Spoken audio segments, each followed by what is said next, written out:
All right, the time is now 5:01. I'd like to call today's Utility Service Board meeting to order.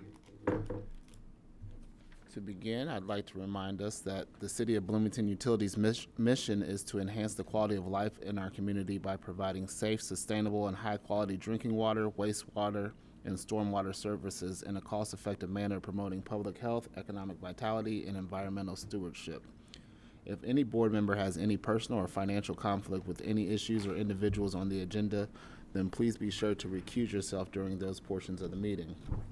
We will begin with petitions and communications. Are there any petitions and communications from the public? Hearing none, we will move along to the approval of the meeting minutes from the previous meeting.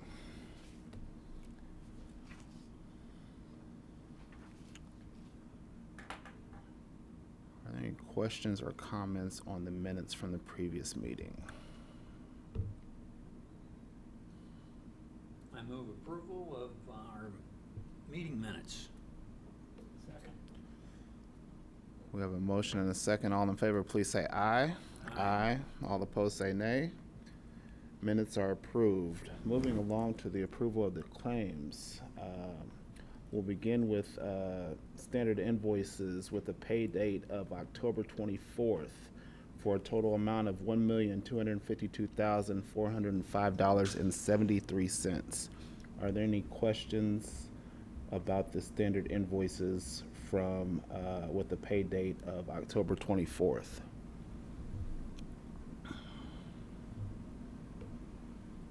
Okay, I move approval of standard invoices.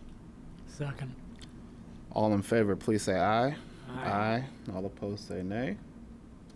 Standard invoices with the pay date of October 24th are approved. Next, we have a revision from the October 10th pay date standard invoices for a new total amount of $698,225.59. Are there any questions or comments on the standard invoices from October 10th?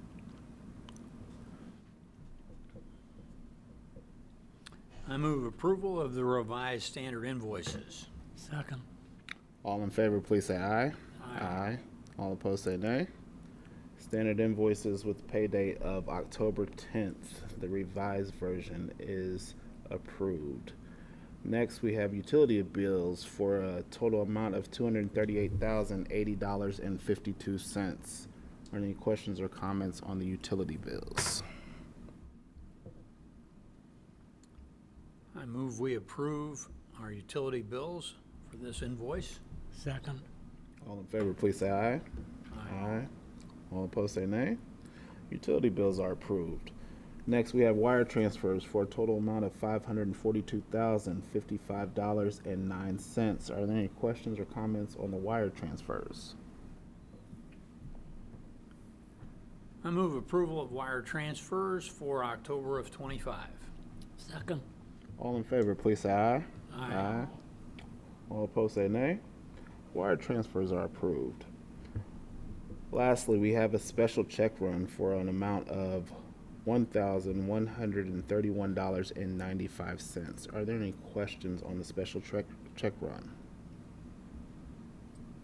I move approval of the special check run. Second. All in favor, please say aye. Aye. Aye. All opposed, say nay. Special check run, easy for me to say, is approved. Thank you. Moving along to the approval of the consent agenda. Catherine Zager. Good evening, I'm Catherine Zager, Utilities Director. I'm presenting tonight's consent agenda totaling $14,995. The first contract is with Vet Environmental Engineering LLC for $2,350 to perform a Phase 1 environmental site assessment for the Broadview Sanitary Sewer Extension. The second is with Sunset Hill Fence Co. for $7,780 for the installation of an automatic gate opener with sensors at Blucher Pool Wastewater Treatment Plant. Last is with Electric Plus Inc. for $4,865 for extending conduit to the back gate at Blucher Pool. Is there any member who wishes to consider one or more of these items individually? Hearing none, if there is no opposition, these items will be approved as recommended by staff. Hearing no opposition, the consent agenda is approved. Thank you. Item number 6 is request approval of contract with South Central Community Action Program, Inc. Catherine Zager. Good evening, Catherine Zager, Utilities Director. I'm presenting a updated contract with South Central Community Action Program. This is a one-year contract that can be renewed for up to 2 years for our ongoing partnership with SCAP, SCCAP, to provide financial assistance to our customers for their water utility bills. We've made a few updates to the contract that I'd like to highlight that I believe will reduce the barriers to providing assistance. These changes include, first, and this was implemented last year, but it's now in this updated contract, we've increased the income eligibility from 200% to 300% of the federal poverty guidelines. Increasing the pool of folks who'd be eligible. We also increased our annual assistance amount to $100,000 per year. In this contract, applicants are no longer disqualified for having their service shut off. We will still provide assistance even if they've been shut off. This was not the case in the previous contract, and I believe this likely will be our most impactful change. In the previous contract, we only paid for up to 2 months. This contract says that we will pay up to 4 months. People are still shut off after 2 months of non-payment. So what this is really doing is just paying for 2 months and the current bill to completely catch the customer up who's receiving financial assistance. And then the 4-month limitation is just to catch any one-off situations where maybe they weren't shut off after 2 months, maybe they had service for 3 months, because there are outlying cases like that sometimes. We now will either pay or waive fees as appropriate so that the customer does not have to pay their fees in order to receive assistance. And then previously, if someone used the program, they were not eligible to use the program for another 3 months. Now, customers can use this program anytime, up to 3 times in a calendar year. This increases the flexibility of the program because it's hard to predict people's financial situations. And so we've created, with the new guidelines for the program, we've created a situation where essentially, if we have a customer who is reliant on financial assistance, which does happen, this program will essentially pay for 3/4 of the year, with 3 months being that customer's responsibility. There is a line in the contract that allows for director discretion for extreme circumstances where we would extend the financial assistance, but standard and the expectation would be 3 times a year. I'm happy to take any questions. Thanks. Yeah, Kat, we're increasing the amount to $100,000 a year. Is that what you said? Yes. How much have we been using how much we've been using the last few years? So we're budgeting, I believe, $50,000 a year for this, and we were not meeting that. However, we wanted to make sure that with all of these barriers we're removing, that we would be, ideally, we will draw in more folks who are able to use the assistance. So we want to make sure that we have enough to accommodate that. And would you say in general that this helps the bigger picture of us, not only helping folks that need a temporary lift and some assistance, but in the big picture, encouraging a way for folks to get on a regular schedule with us, and so we don't have as many delinquencies? Absolutely. I think the way that this is set up will reduce shutoffs because our we're able to work with these customers who need financial assistance, who may be reliant on it, to work out a schedule with the payments, with those 3 months of payments that they would be responsible for. Thank you. I appreciate the efforts to help our customers when in their time of need and be able to provide their service, because we know that water is essential.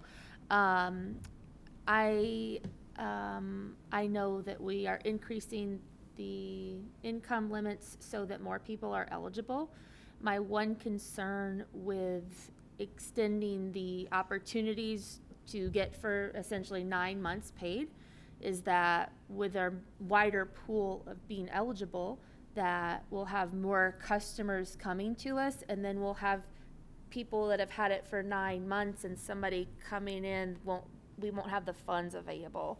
And I know if we never come close to using all of our funds, then that's like a stretch, I guess, that maybe we still won't. And I guess that's the unknown. So I guess my concern would be that if we set the precedent that you can get it for 9 months, then people are going to expect for 9 months. And then how do you work your way back from that? That are we changing too many things in one swoop? So, I don't know if this is something we could or should work our way back from.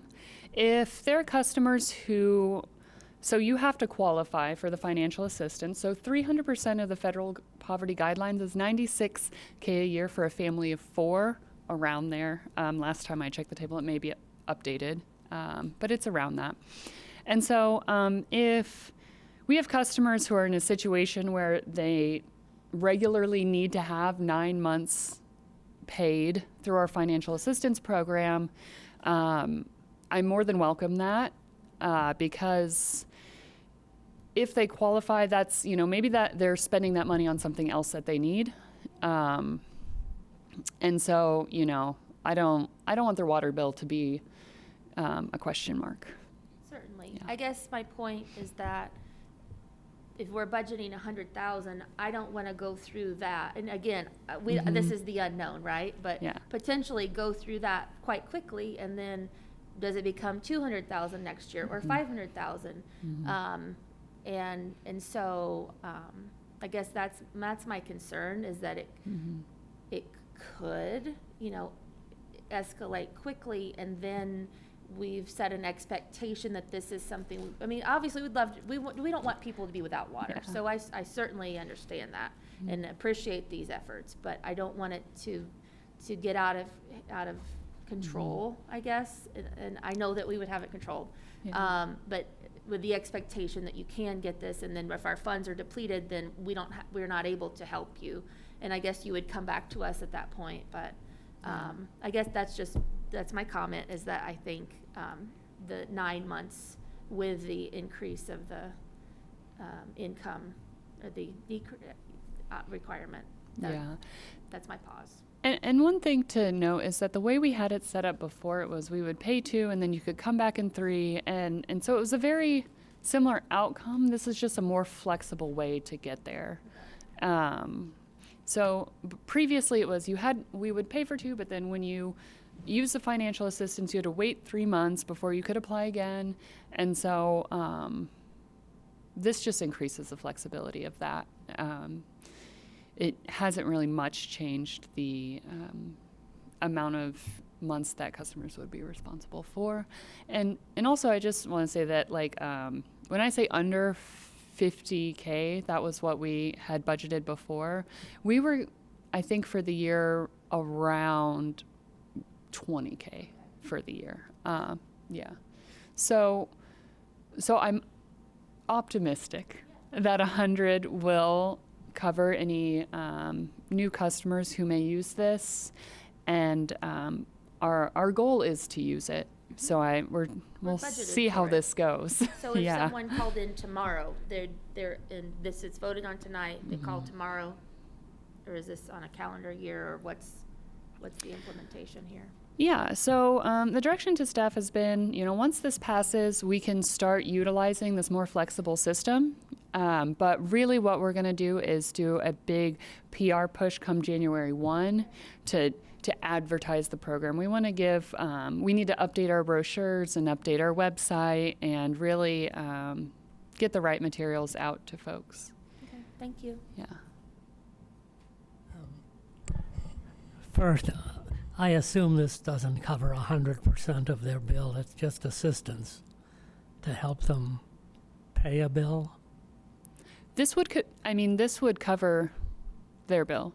Yeah. Entirely. Yeah. For 9 months, potentially. Potentially up to. Yeah. Okay, the next question is, how do you deal with students whose income would fall in the poverty line, but who aren't in poverty because they have parents? I'm just saying the people who live there are the people to whom you look at their income. So that's one of the great parts about our partnership with SCCAP is that they deal with the application process. And so those students, if it was a student who needed to apply, they would apply through SCAP and then qualify that way. So I try to just stick with, do you qualify? Have you met the requirements for this assistance? Great. That's all I need to know. Yeah. Real quick, do we know if South Central Community Action Program has any other resources for residents that may be in this situation, or utilities strictly through this program, this bill assistance program? So there are other agencies in the trustee's office that customers are directed to, and when under our previous financial assistance program, when a customer was shut off and we were not able to assist them, they would be directed to the trustees or to, St. Vincent de Paul, other agencies like that. Yeah. That'll be the same way going forward, or will part of this assistance program, the changes, will that go into reconnection fees if they get that far behind and stuff like that, or will that still go through the trustees? No, the goal of this is that our financial assistance program will do more of that lifting.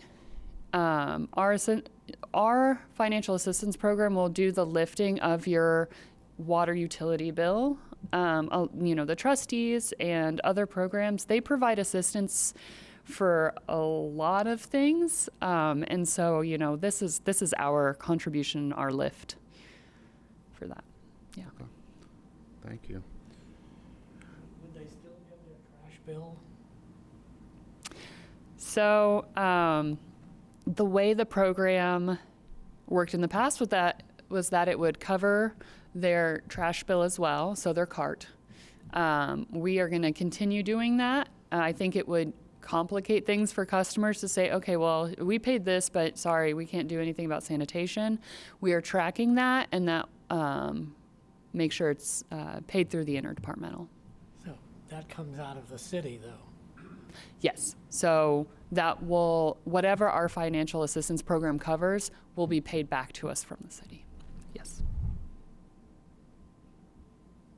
And I assume sanitation is comfortable with their part of this? Yes. So we confirmed with the controller before getting the contract approved. Thank you. Yeah.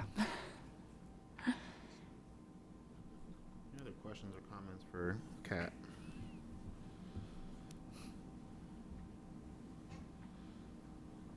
Do we have a motion for approval? All right, I move approval of our contract with South Central Community Action Program. All in favor, please say aye. Aye. All opposed, say nay. Request is approved. Item 7 is request approval of MOU between Bloomington Parks and Rec, CBU, and Bloomington Department of Public Works for operational responsibilities at Hopewell Commons. Catherine Zager. Good evening, Catherine Zager, Utilities Director. I'm presenting this interdepartmental MOU between CBU, Parks and Rec, and DPW for the operational responsibilities at Hopewell Commons. This specifies that we are responsible for the maintenance and upkeep of stormwater infrastructure in the Hopewell East development specifically.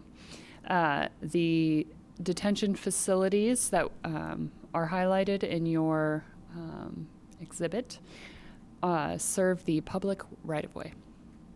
Happy to take questions.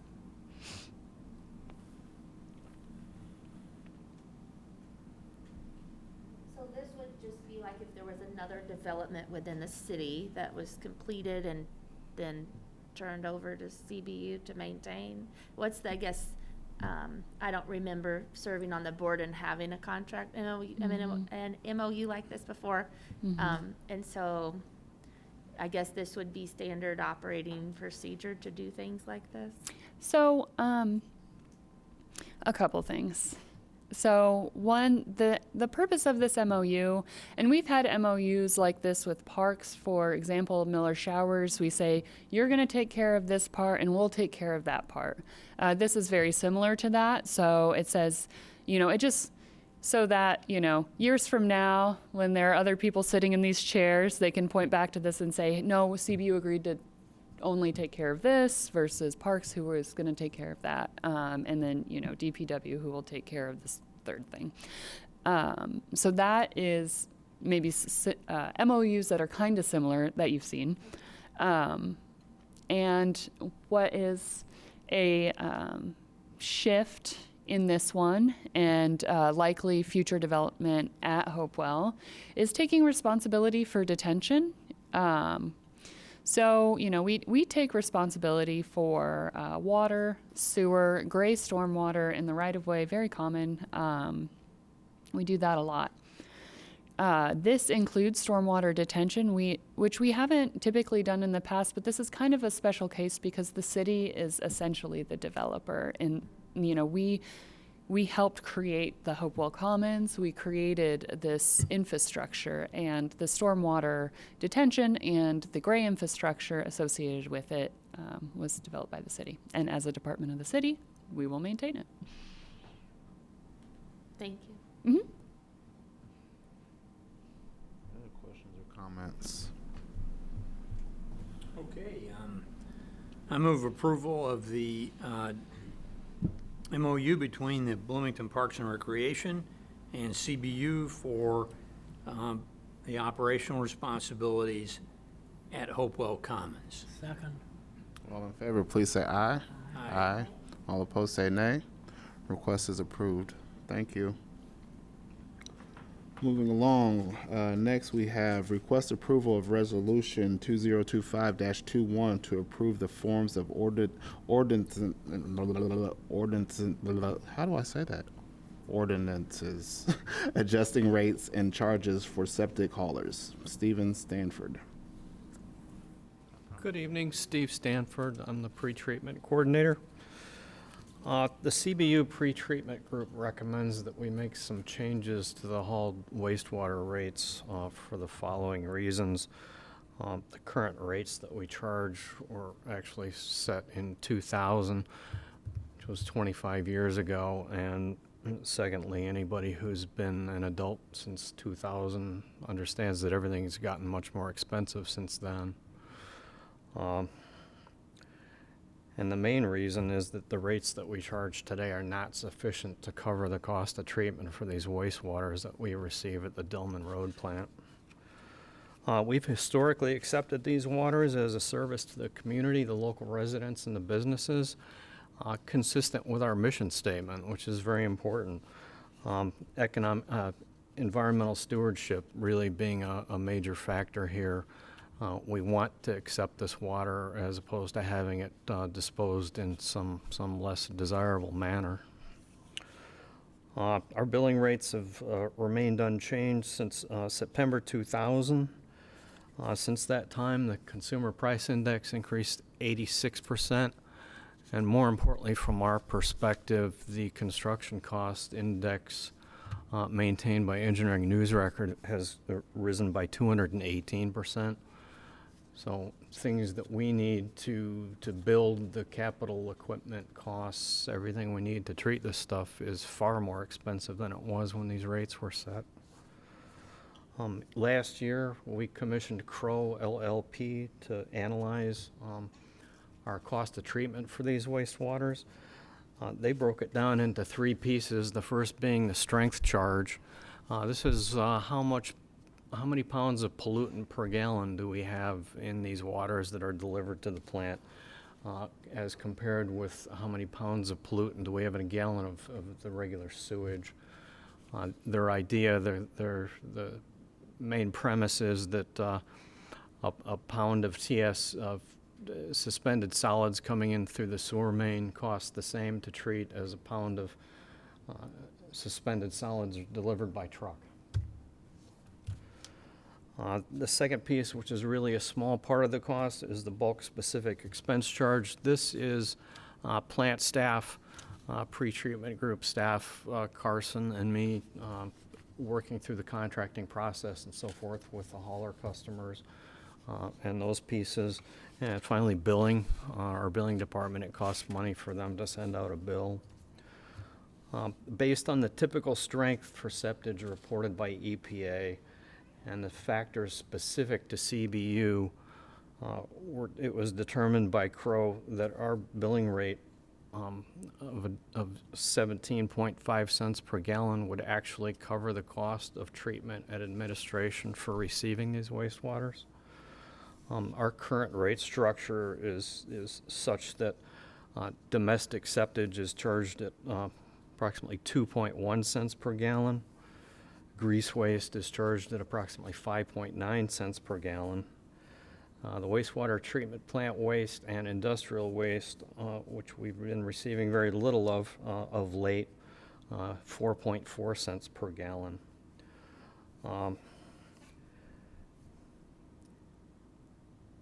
Another major finding that we had was that all four of those categories of wastewater are of a similar strength. And when the rates were set in 2000, the domestic septage rate it was far lower than the other categories, despite the fact that the strength of these wastes and their cost for treatment is roughly the same, in the same magnitude at least. A billing rate of 17.5 cents per gallon would be very large to take all in one bite, and it would likely disrupt the hauled wastewater market in the area.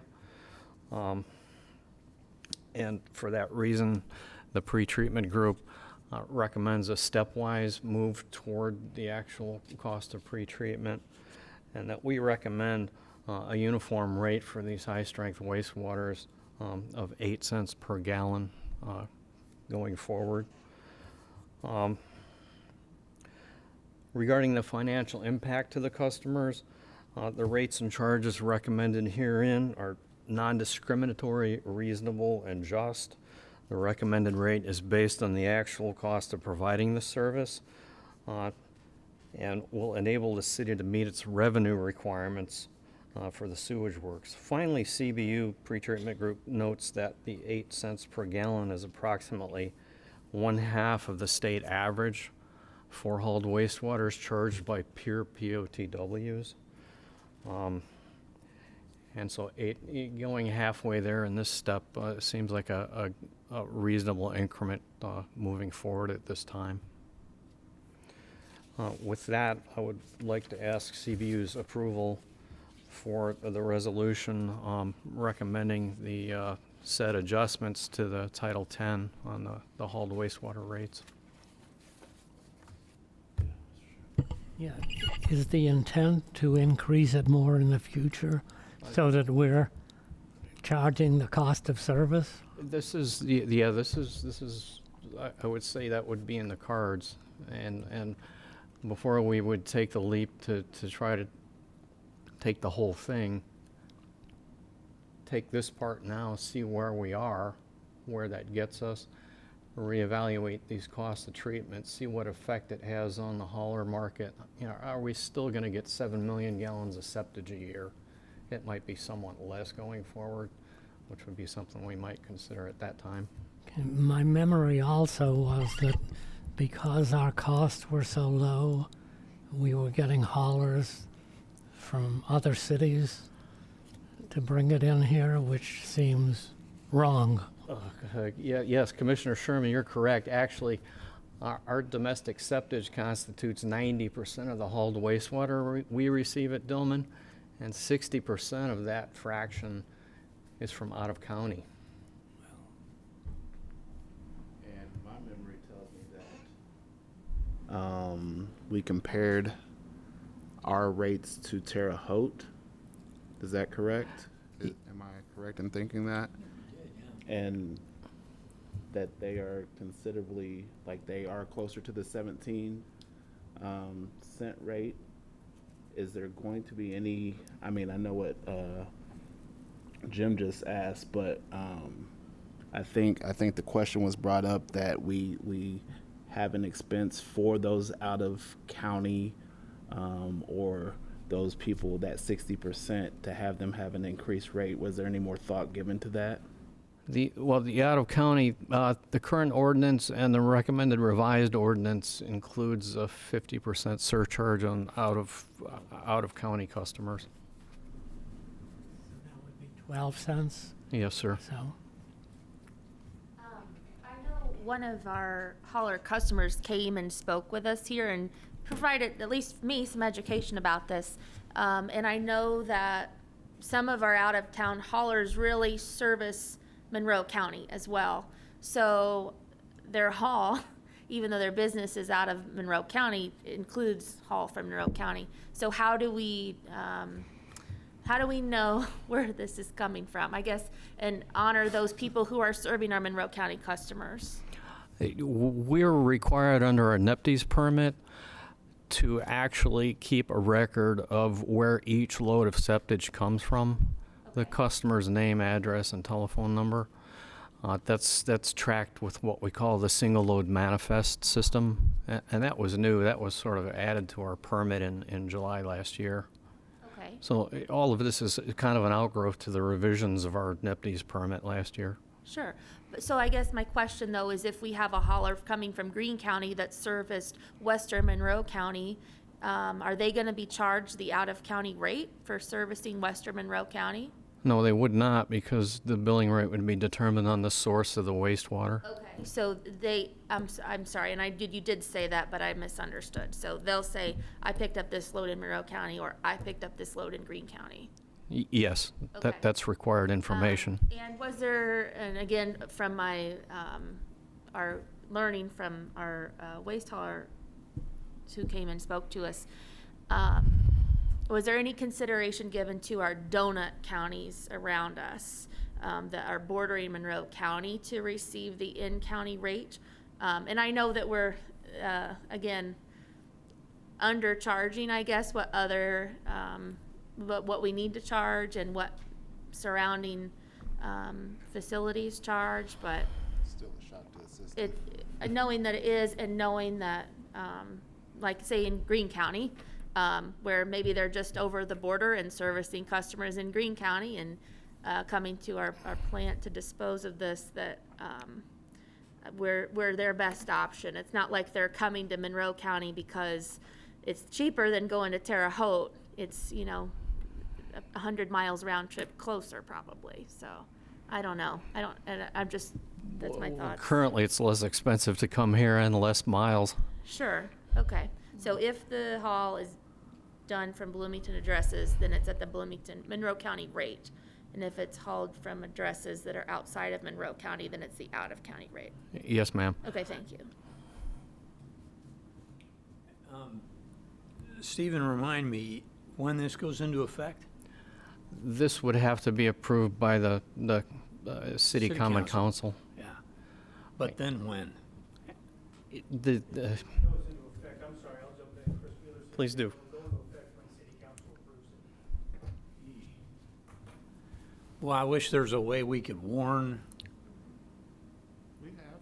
our customers, I mean, they're gonna have to make adjustments to their own business model on this. It'd be great if we could make this an effective, like, January 1st or something, to give them a couple of months to adjust. We were considering that topic this afternoon specifically, and what it was pre-treatment group's intention to sort of share a notice of intent with the waste haulers if y'all approve this recommendation this evening. Well, that'd give them, basically, once the city council gets it, it's about 3 weeks till they get it approved. So, I would guesstimate something more like 45 days, but, you know, on an optimistic time frame, but it would be close to the beginning of next year. well, usually if it gets to the council, it's gonna be a 3-week deal, unless there's problems. Because of first reading and then second reading and approval. I just think it doesn't seem right to me to hit the haulers with this with a 3-week notice. I would point out that we've had open communications with the haulers regarding this matter, and more than one of the haulers has told us that, you know, your rates are actually too low, and we need to know what they're gonna be and when the rate's gonna change. That's good. If you can tell me that we've sent a letter to every one of our hauler customers, letting them know this is coming, then I feel better about it. Otherwise, I think we ought to phase this in over 3 months or something. We can do that. I mean, I assume that the haulers are just going to pass the charge on to the customers. That would be my expectation, because The haulers who are going to bear it. right, but they're gonna need to, they're gonna need to tell their customers. We can have you, your motion can be to approve the resolution of the form of ordinance subject to an edit to the ordinance that reflects that it will become effective on January 1. We can make the effective date whatever we want it to be. And in fact, Stephen and I apologize, apparently the Crow study recommended that the rate go into effect on January 1. Our form of ordinance says it's effective when council passes. So, I mean, there's already a recommendation in there. There's nothing wrong with us moving it to January 1, and we are only just a month or so away. It's not going to make a big difference. It helps, I think it'll help the haulers and their customers, because they're gonna need to adjust their own budgets. Otherwise, they would just show up the next day and then be charged a different rate. Right. Yeah.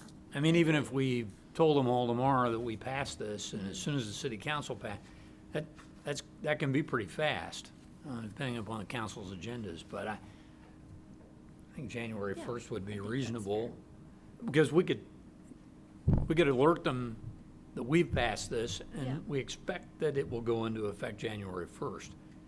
We can do that this week. Send a letter to our hauler customers. Yeah. Yeah. Well, then, I don't know, any other discussion? Yeah. Just a comment. I don't like it when one group of our ratepayers is subsidizing the cost to other ratepayers. I don't like it when the irrigation users are paying a lot less and it's subsidized by other people. The sooner we can get to true cost of service for everyone, the happier I think we'll be as a board. And if I could chime in again, to remind the board that there is going to be a full wastewater rate case happening next year, which I would anticipate will include another look directly at the sludge hauling rates. I don't know why these weren't generally being considered in our previous wastewater rate cases, but for some reason, the sludge hauling was not being included in the rate. I don't know the answer to that. They just weren't. We started it, and it proved to be a big undertaking. It was gonna slow down the rate case, so it got pitched. There you go. I do appreciate that these things have been brought to our attention and that we're moving in the right direction. In the letter to our hauling customers, can we, and then saying that we anticipate this to be passed by city council, go into effect January 1. I know that you've communicated with them, but can you also list again, like, the recommended rate was 17.5 cents, but we're going with 8 cents.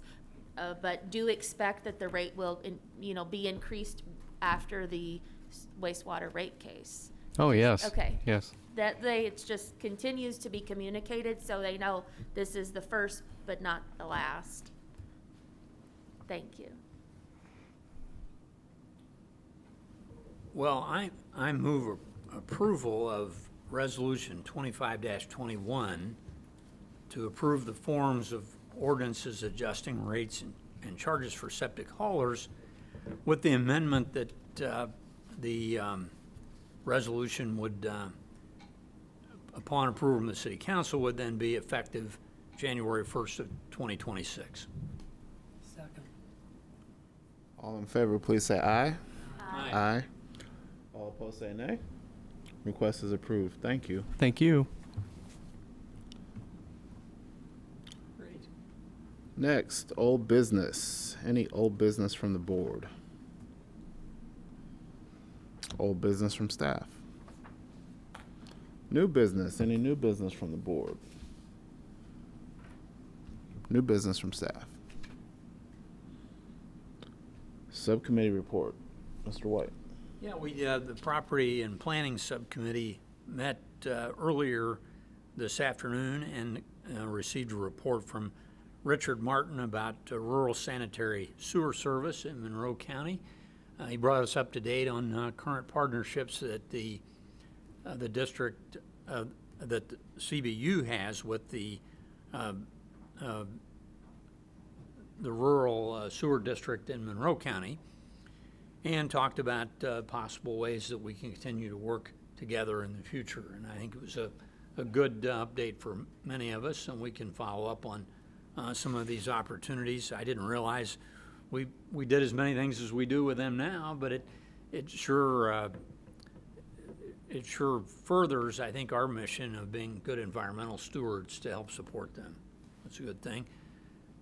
As long as we're, as Jim mentions, getting the right kind of revenue for the services we're providing. Great. Anything to add? Awesome. Thank you for that report. Item 12, staff reports. No staff reports. Item 13, petitions and communications. Any petitions and communications from the public? Hearing none, do we have a motion for adjournment? Move adjournment. So moved. Thank you.